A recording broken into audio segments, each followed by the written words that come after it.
Почитувани присутни, на она кое што треба да биде протест пред Министерството за здравство во последниве 3 недели, излезе дека е протест пред Министерството за провизии и смрт. Пред да почнам да говорам, горе десно има човек кој што ја снима толпата која што протестира, кој што наместо да се растрчаат и да ја испратиме гласно пораката, а пораката е оставка, а потоа одговорност. Видете што им е приоритет, наместо да се растрчаат по светот и по Европа и да пробаат да обезбедат вакцини за македонскиот народ. До денеска, до овој момент, имаме загубено 4150 граѓани на Република Македонија. Тоа е како преку ноќ да го снема Крушево, Вевчани и некои помали градови. А она што е најтрагично е што таа стапка не се намалува. Па можеме да видиме секој ден на социјалните медиуми дека некој бара помош за да се лекува и да се собираат донации. Луѓето се почесто ни кажуваат дека не сакаат да ги отворат социјалните медиуми заради тоа што личат на некролози. Приморани сме ради овие неспособни луѓе секој ден да се збогуваме од наши блиски, роднини и пријатели. И тука логично се поставува прашањето: дали можеше поинаку? Дали можеше подобро? Да, можеше. Можеше заради тоа што на 2 февруари во парламентот ги трнавме сите административни пречки на законот за јавни набавки, за да овие луѓе кои што седат тука почнат да набавуваат вакцини. 60 дена после тоа тој закон не е поминат. И тоа не е ради опозицијата, заради тоа што во тие 60 дена Зоран Заев тренираше строгост на неговото мнозинство и ги дисциплинираше во собранието. Ова кое што се случува денеска на Република Македонија е греота. Заради тоа што понижени чекаме на граничните премени на нашите соседни држави да го бараме спасот таму за вакцини на државата на која што 30 години ревносно и плаќаме придонеси. Што треба да се направи? Ете, не критикуваат, велат ако не можат да помогнат, барем нека не пречат. Они ова го сметаат за пречење. Па што треба да направиме? Да им дозволиме да штанцаат пасоши и да дилаат дрога и да пренесуваат дрога низ Република Македонија нивните началници на СРР? Па нема да им помине.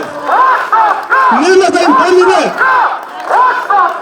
Ние сме тука собрани не за политички поени. Кој мисли дека е така, слободно нека си го мисли неговото и нека му умира народот по улици. Ние сме тука само заради една работа: да ги стигнеме овие, затоа што се додека се овие таму каде што се, нашиот народ ќе умира. Што треба да се направи? Една приоритетна работа.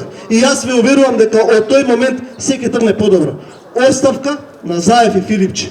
Една година имаме пандемија и една година покажаа дека се тотално неспособни да ја администрираат и менаџираат. Од почетокот со мерките, од набавката со заштитни материјали, од набавката со респиратори, па се до набавката со вакцини, видовме дека потврдија. Но ако во другите сфери на општеството може тоа да го покријат со нивните скапо платени PR машини, на кои што денеска ќе се збори за се и за ланскиот снег, освен за пасоши, за дрога и за починати од корона, тогаш ние ќе можеме да направиме нешто повеќе за оваа држава.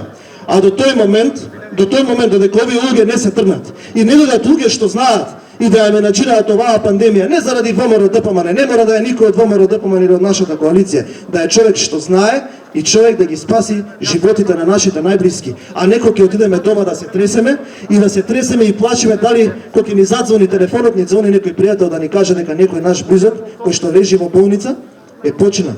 И велат, ете нека тераат они нивното, само нека пречат да нека не помагаат на кризата.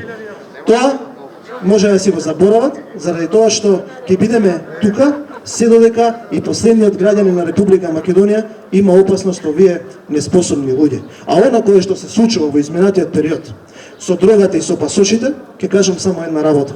Истото што се случуваше со тие работи, се случува и во здравството. Би сакал на крајот на македонскиот народ да му порачам една работа. Ве молам, бидете колку што е можно предпазливи, бидете колку што е можно повнимателни, заради тоа што вашата држава, која што 30 години платите даноци и ја градите, и оние кои што ја водат, таа вода, не се грижат за вас. Вие сте оставени сами на себе, ама сакам да ви упатам една порака. Ние, со сите наши сили, со сите наши можности, ќе бидеме со вас и нема да го намалиме интензитетот, се додека зборот кој што сите го извикуваме тоа не стане реалност. А тоа е оставка на Заев и оставка на Филипче, а потоа